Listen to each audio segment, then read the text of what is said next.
Aviation Week and Space Technology. This is Mission Control Houston. Please call station for a voice check. Good morning, station. This is Mark Carreau with Aviation Week and Space Technology. How do you hear me? Hi, Mark. Welcome aboard the International Space Station. Thank you. I've got some questions. I know you're both busy, so I appreciate the opportunity. I wonder if the two of you could discuss what the key challenges are for this third spacewalk as it's currently planned. It seems like there's lots of cable and lots of space station real estate to deal with. That's right, Mark. We're continuing the cable theme that we had from the first two EVAs, and this one we're going to lay down over 400 feet of cable. We're going to send 2 cables out to the left side of the station, or port side, and 2 to the right side or starboard side.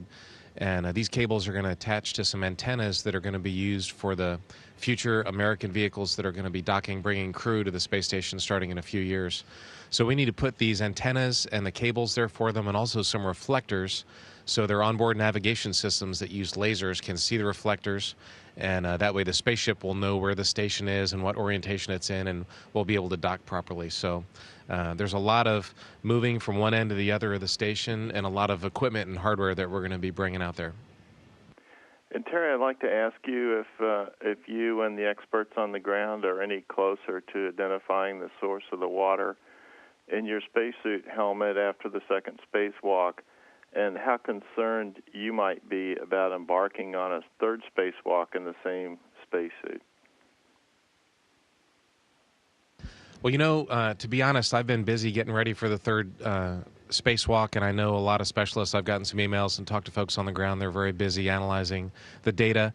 This is something that we've seen before, and I mentioned it yesterday when I noticed some water. I said it might be the same issue. It's happened a few times. So it's something that it's possible that it's something that we've seen before, but that's still to be determined, and I'm sure that NASA is looking very intently at it, and they're going to have a good answer for us here shortly. As far as being concerned, I'm actually pretty happy with this spacesuit. It's gotten me out the door and back in safely twice, so I kind of like it, and hopefully it's good, and I can keep on going out in the same one. Well, it sounds like if they can find a satisfactory answer, you're prime, you're ready to go on this one. That's right. Yeah, Butch and I will absolutely be ready to go, and it's just a question. The ground's going to make the decision for us after looking at the data, and I'm completely confident I'm not going outside unless we're sure that it's a good suit. Okay, and I'd like to ask the both of you, this series of 3 spacewalks to reconfigure the station for these commercial docking ports seems, bigger than just the work of putting the hardware in place. This is really sort of giving the U.S. space program a new direction, and I just wonder what the two of you think about the significance of this activity that you've undertaken.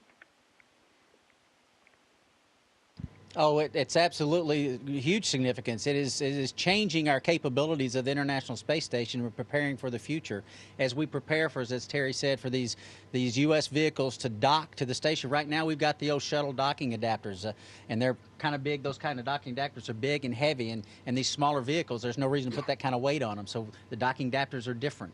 And so we put those docking adapters on there. Like we said, they have to have power, and getting that power to them is our job, or working those cables to get it to it.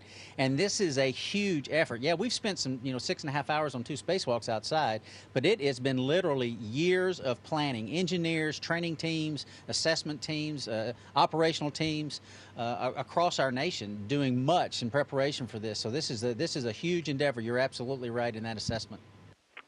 I wonder if the two of you could give us a little insight into sort of physical demands, even the mental demands of doing this kind of work. I listened yesterday to the spacewalks, and it seemed like there was an awful lot of coordination between the two of you, probably as much just looking at one another as actually talking, and also the sort of support that you got from Samantha, and also on the ground from Joe Acaba, and kind of cueing you here and there to what was coming next. And I just wonder how important that sort of teamwork is to accomplishing these goals. Yeah, that teamwork is absolutely vital. These goals don't get accomplished. These objectives do not happen without the work of everybody coming together. And, and Joe talking to us, he's just the voice of many people in the background that are talking to him, and he's the conduit of communication to us back and forth. So there's many people on the ground that are assessing, real time, making real time changes to what's taking place. And like I said, he's one of the prime ones. And Samantha, like you said, Terry and Samantha worked together to lube the arm yesterday, and it would not have happened. They got all the get-aheads done, and it would not have happened in our time allotted had not Samantha been exactly ready to start and do her part every single time. So her part was vital as well. And as far as the physical aspects, I can tell you there's not many things that I think that are more mentally and physically challenging simultaneously as doing a spacewalk like this with all the intricate details and the various things. And there's no way that, at least in my brain, that I can mentally put it all together and make it happen alone. That's why we need Joe and those ground teams feeding us information. Sometimes where a handrail is located, something as simple as that. And it's like you said, it's absolutely crucial to the success of any endeavor like this. And what about the physicality of it? I guess I'm really kind of wondering if are your hands in need of more rest, or your arms and all that, or can you work in the spacesuits and do all the stuff that's planned for the third spacewalk without being cramped or too sore at the end? Yeah, you are absolutely sore and tired after a spacewalk. The good news is it seems like your body heals a little bit quicker in space than it does on Earth. But they give us a few days off, which are really important, like you said, just to heal your forearms and your hand muscles.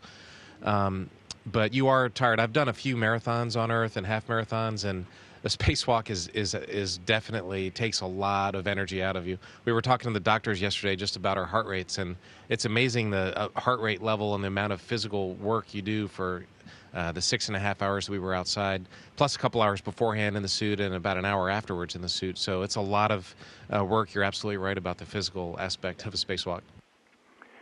Okay. Let me add one thing. The one thing that a lot of people aren't aware of is that when you're out in the vacuum of space, it's like literally almost 300 degrees, and the place you can feel that is right in our fingertips when we're on the sun side of the orbit, and that heat. You don't feel 300 degrees at your fingertips, but you feel warm. That heat combined with the fatigue inside those gloves really does wear on those fingertips for a while. When you come back in, your fingertips are all pink and white and discolored and very, very tender. And after the first spacewalk, even your fingernails feel like they get peeled back a little bit. And after the first spacewalk, it took about 3 days before they felt really normal. And I told Terry, I said, I bet you after the second one we'll feel better. And that is indeed the case. This morning I feel much better than I did the morning after the first one. So just a little piece of information. No, that's very interesting. It seems very physical. My last question for you, Butch, is I know your mission is nearing an end in a couple of weeks. I just wonder how you might characterize your time aboard the space station as a sort of life experience. I think the first adjective that comes to mind is thrilling. The second group of words that come to mind is a great deal of work. This is a busy place, and it needs to be. I mean, you come up here, you need to be ready to work, and there's a great deal that we're trying to accomplish. And so that means pretty much sun up to sundown as it would be on Earth anyway, though we get 16 of them here, that it's continual work almost all day, every day. And like I said, it needs to be that way because there's so much that we're trying to accomplish. So you got to come up here with an eager, energetic attitude and keep the fire burning because it's pretty busy, like I said, and it should be. Okay, well, let me thank both of you and wish you both the best of luck as you pursue the rest of your cable hookups. Thank you very much. Super. Thank you, Mark. Station, this is Houston ACR. That concludes the Aviation Week and Space Technology portion of the event. Please stand by for a voice check from WAAY-TV.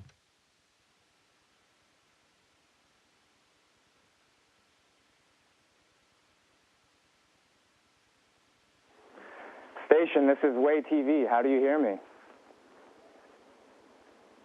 We read you loud and clear. Welcome on board, WAAY-TV. We read you loud and clear. Flight Engineer Terry Virts and ISS Commander Butch Wilmore are joining me right now. Butch and Terry, I'm here in Huntsville, home of the Marshall Space Flight Center, and they're probably at the POIC. They're probably a little angry right now that I'm taking some of your time away from science, but I wanted to ask you, I talk to them all the time about how they work with you, so I wanted to ask you, on a day-to-day basis, how often are you guys working with the people here in Huntsville? Yeah, goodness. Well, first of all, home of the Marshall Space Flight Center and home of a lot of snow, I understand. We are working with them every day, and we are just on most days. On the last few days, it's been spacewalks, but on most days, we're dealing with them. There's lots of different experiments. Every day, it's a different type of experiment, a different variety, and so one of the best parts of our time here is a chance to do science. It's the mission that we're here for, and it's a lot of fun doing such a varied and different amount of science that we do. Thanks, Terry. You mentioned the spacewalk that you guys just did. I know the POIC crew got a little bit of a break yesterday while you guys were out for about 6.5 hours. You guys are in the airlock right now. I know both of you are experienced spacewalkers, but the question that I have is, when that airlock opens and you're suited up, what is going through your mind? Well, I'll say for me, this was my first, and yesterday was my second spacewalk. What's going through my mind is, what do I do next? Where's my tether going to go? What handrail do I go to? And, what are the next steps that we're going to do? So I'm pretty much just focused on the task. Excuse us, some of our spacewalking equipment just floated by. But you have to be, for every minute, it's 6.5 hours out the door, but inside it's a couple extra hours beforehand, an hour afterwards. And so it's like 12 hours of 100% concentration on every second of what you're doing. Yeah, I'll say also that kind of the motto that Terry and I talk about before we go out and remind each other is that there's nothing more important than what you're doing right now. If you've done something great, put it behind you. You got more work to do. If you've done something bad, put it behind you. You got more work to do. You can't think about what's coming in the future because you're in the vacuum of space and you're attached to the station by a little bitty, kind of a little metal tether, and anything could go awry at any moment. So you really got to be focused on your task. Make sure your local tethers are there. You're attaching yourself to station and keep your mind turning. When we fly airplanes, both of us are pilots. So, well, he's a pilot and I'm a naval aviator, but you always sort of think about staying in front of the airplane. You never want to get up where you're hanging on to the tail of the airplane. And we think the same thing about spacewalking is that if you feel like you're getting behind, you miss and you realize that you didn't put down a local tether when you should, slow down because it's vital. It's a very dangerous environment, as you know, and it's vital that we do things and we do it right. And so safety is paramount, and that's kind of what we just, like I said, try to keep reminding ourselves of. Well, I've been seeing on Twitter, you guys have tweeted out spacewalk selfies and stuff like that. So while remaining focused on the job is something that you're always doing, it looks like you take a moment every now and then to just appreciate, I'm doing something that very few people have ever done before. Is that right? Well, that's right. I'm a photographer. I love taking pictures. But I was really shocked on both the first and second spacewalk that we did, how little time there was to take pictures. On the first spacewalk, there was basically no time. I had to grab the camera, snap a few pictures real quick for maybe a minute or less and put it away. And I think I did that 2 or 3 times. Almost no time at all. And even on the second spacewalk, when I had some time, where I was just standing still, I thought I'd have a few minutes to take pictures, but it almost didn't exist because there's so much work that you need to do, and you just don't want to waste any time. You just want to get the work done. So we try and take them when we can, and hopefully we got a few good ones. But it was surprising to me because I love taking pictures, and I thought I'd make some time, but it's hard to grab a few minutes when you're doing a spacewalk. Butch, this question might be more for you. I wanted to ask a little bit about the 3D printer. I know that's a project they got going on at Marshall right now, and they told me that you've kind of adopted that. You installed it, pulled off the first pieces and all that. So I just want to ask, what's the interest in that? Why did you kind of take ownership of that?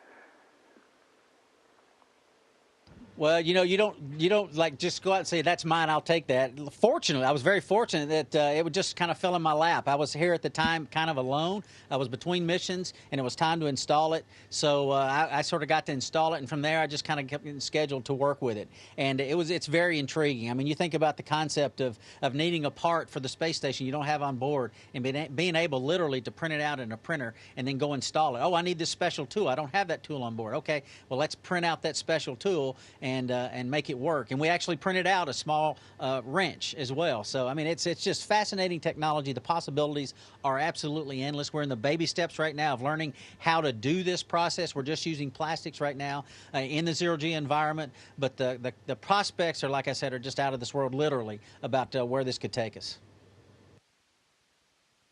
I'd like to follow up on that. Where do you guys see this technology going, and what do you see its value being for astronauts? You know, you guys are about a few hours away from a resupply, but when we start going farther and farther and farther, what do you see the worth of that technology once it starts maturing? Well, yeah, it's absolutely valuable for something like that. If you could print out tools or parts, that could really save on the amount of mass that you have to launch into space. And it could also give you some flexibility. If something broke that you didn't anticipate breaking, you could print it out and use that part. So in the future, this could be really, really valuable. Right now, there's certain types of plastics that they're using. But if they, maybe eventually we'll be able to do something like metal or with that type of hardness. So yeah, for future space exploration, there's no resupply missions on Mars. So this could be huge. Yeah, I'm excited to see where they're going to take it. But we're about out of time now, so I just wanted to ask, Terry, I know you're about halfway through your mission. Butch, you're coming to the end, so I wanted to ask both of you, if you could pick one moment that you're going to look back on your time in space right now, what would that be? I'll say it's hard to say that because there's been so many moments continually, but I saw a sunrise yesterday that like I've never seen a sunrise before. In the visor, you just have this big panorama, and when you look out of the station windows, it's incredible, but there's modules and there's things in the way. But sitting there on the foot restraint, it was just, my body sticking out, and watching the sunrise was just incredible. It's like you're looking down on creation, and also, Butch and I both noticed that we saw shades of colors that I'd never seen before, especially blue. So that's definitely going to stick in my mind forever. And I think for me, without question, it's not the personal experience so much for me as it is, we're giving, loving, caring beings. That's what we are. And to be able to share this experience has been what I'll remember the most. The excitement to my wife and my daughters and my brother and my mom and dad and many friends and family about some pictures and some conversations that we have. Those are the things that I'll remember the most, without question. Certainly, I'll take the sights and the sounds and the pictures all together. You can't have that without that. But the sharing and with the people that you love and care about is very, very special and very, very memorable. Yeah, I'm sure it is. I'm sure that's quite an experience. So we're about out of time. I got one last question for you, Butch. So we're here in Alabama, in the Tennessee Valley. I know you're from Tennessee. Do you have anything you'd like to say to your southern neighbors here in the Rocket City? We love Alabama, except in football season, us Tennesseans. And we know that Alabamans don't live in God's country like us Tennesseans do, but you're very close cousins, and we love y'all just the same. So absolutely, we love Alabama. All right, thanks a lot. Butch and Terry, thank you so much for your time. Butch, I hope you have a safe return home in the next couple of weeks. Thanks a lot. Good luck with the rest of your trip. All right, thank you. And thank you to Alabama and all of your WAAY-TV listeners. Station, this is Houston ACR. That concludes the event. Thank you. Thank you, Aviation Week in Space Technology and WAAY-TV. Station, we are now resuming operational audio communications.